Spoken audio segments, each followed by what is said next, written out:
Hey there everybody, Travis Bowman here. We're talking about the original Xbox today, specifically a brand new wireless controller from RetroFighters that's designed to be used with your original Xbox. Now if you're unfamiliar with RetroFighters, their specialty is really making modern style controllers for your older retro game consoles. So far they've done one for the PS2/PS1, they've got one for the N64, and they just did one for the Sega Dreamcast, and now we've got one for the original Xbox. So here it is. Here's our new RetroFighters Hunter wireless gamepad for the original Xbox.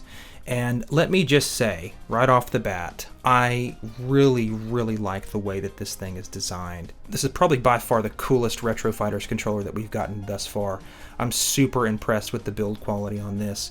Now in the past, I've not been as impressed with RetroFighters with some of the wired controllers that they've done, specifically the Striker DC for the Sega Dreamcast. I really wasn't a big fan of that, but this is such a night and day difference from that controller.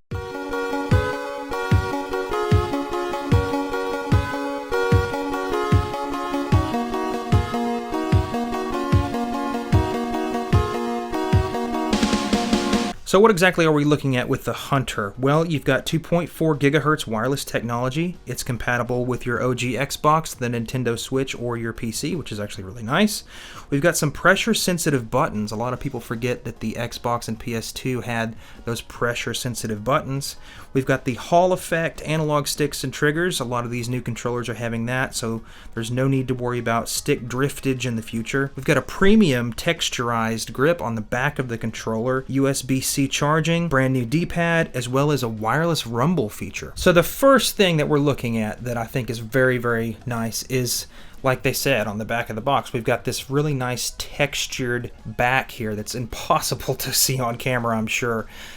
It's a really subtle thing. It's very nice and smooth right here in the center, but on the grips it's very texturized. So when you hold on to this thing, it's definitely not going anywhere. It's super nice to have that, and it's a really nice touch that they didn't have to do, but I'm super glad that they did. The other thing about this controller that is just freaking amazing for your original Xbox, people forget sometimes that you had an extra set of buttons on your OG Xbox, and that's your black and white buttons.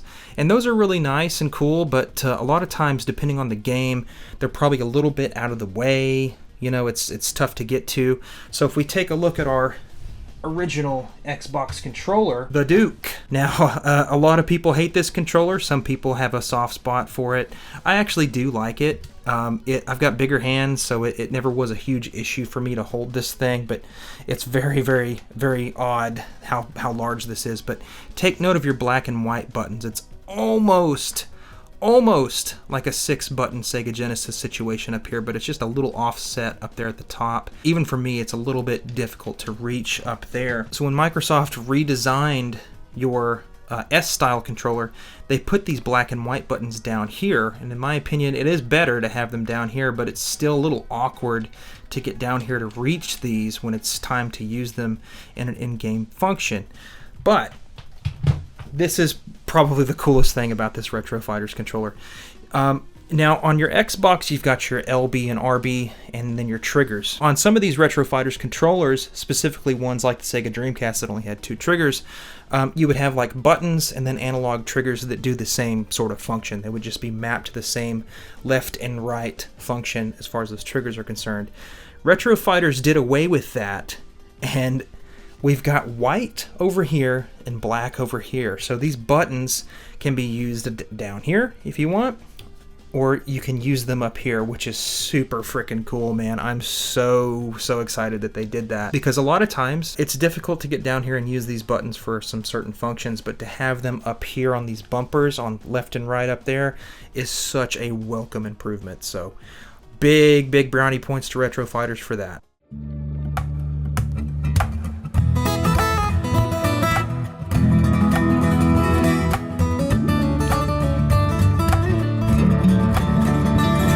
So in the box, you've got your USB-C cable for charging. It takes a couple hours to charge you up to get about 10 hours worth of battery life.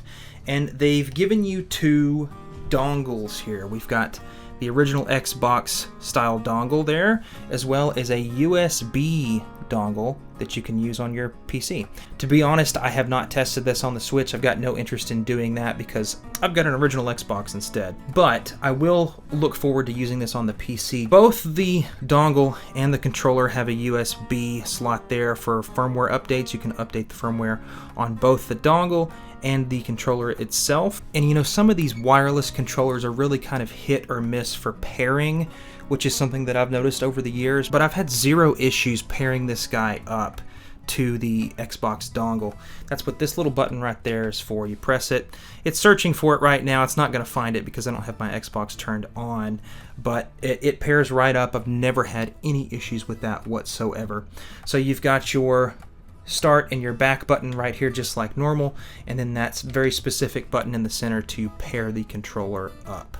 So now that we've talked about the features of this controller and all the bells and whistles and all that good stuff, let's talk about how does it actually feel in your hands. RetroFighters, their buttons are all very similar as far as how they function. If you listen really closely, RetroFighters really has this double click sort of situation with their buttons. So there's a click when you press it down, and when you release it, it clicks again. So it's a very, I would say, semi-noisy controller. I don't know if you guys have ever experienced the noisiness of the Xbox Series X controller, but I would say that that one has this one beat as far as loudness and noisiness. But it's nothing too absurd. It works just fine. All the buttons sound just great. I really like the sticks. There's really nothing wrong with those. Now the D-pad has been a thing with the Xbox for quite some time. They never could get the D-pad right. So did RetroFighters do any better? I would say a little bit. You know, the D-pad, it's such a difficult thing to get correct. And for the games that the Xbox has, I think this D-pad will do just fine. I don't think I've had any issues using the D-pad so far. You can see you can press down in the very center and the whole thing sinks down, and that's not the best. But to be honest, how many games on the original Xbox are going to be using the D-pad? Think about the games that you actually want to play on your OG Xbox. Let's talk about these triggers for a sec. They have a little bit of travel distance, not too much. It's really kind of hard to see because they're all black, but there's a little bit of travel distance, not as much as some of the other RetroFighters controllers. The PlayStation controller really has a lot of movement before you get to the click there. These are just buttons, so there's nothing to worry about on those top bumpers. These triggers feel just fine, in my opinion. I played some Halo with it. The vibration's really good. I never had any issues with that.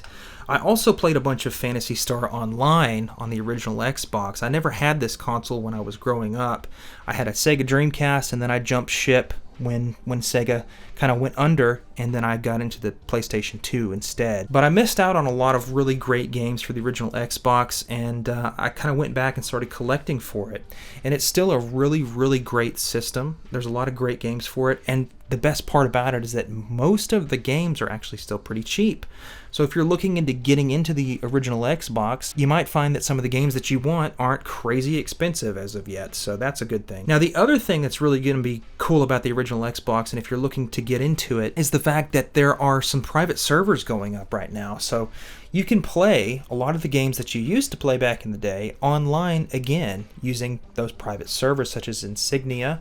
There's another one that I can't remember the name of right now, but I'm sure somebody in the comments will help us out. You can play Halo 2, you can play Phantasy Star Online, as well as a smattering of others. I think they're up to like 80-something games right now, if my memory serves. It's a lot. It's a lot. So you can get into the Discord channel, meet up with some fellow Xbox enthusiasts, and then you can play online just like you used to back in the day, and that is super cool. And I cannot imagine doing so with any other controller than this. To be clear, I've pretty much tried the majority of RetroFighters controllers. This is the best one by far. No joke, it's really, really good, and I love the way that it feels in your hands. It's very, very comfortable controller. I think they were trying to go for the original as far as what to mirror, and they got very, very close. You can see some design similarities there. But I really must say that this one is by far the superior controller. As long as you don't mind the occasional clickiness.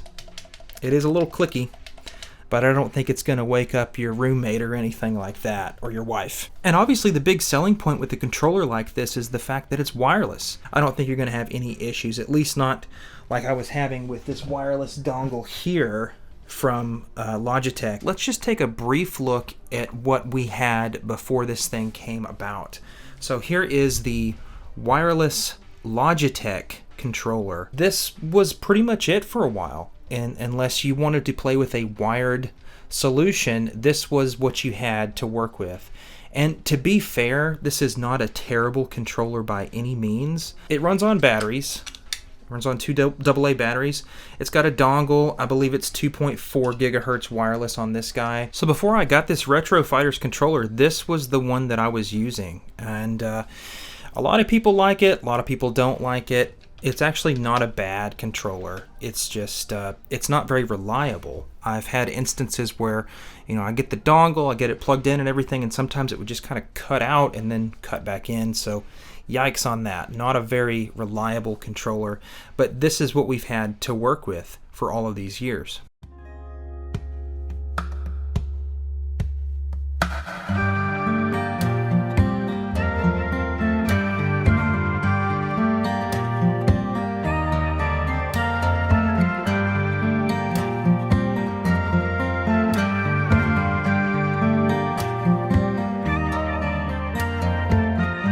If you're a big fan of the console, or even if you just have it and you're looking to get back into it, this is a great controller to get you back into the original Xbox, folks. It's something else, man. I cannot say enough good things about this controller, and I'm honestly pretty excited to plug this up into my PC and check out some Steam games using this controller as well, because I think it's going to be interesting having the black and white buttons for certain functions, and of course your dual triggers and stuff like that. So I would really like to thank Stone Age Gamer for sending me this controller for review.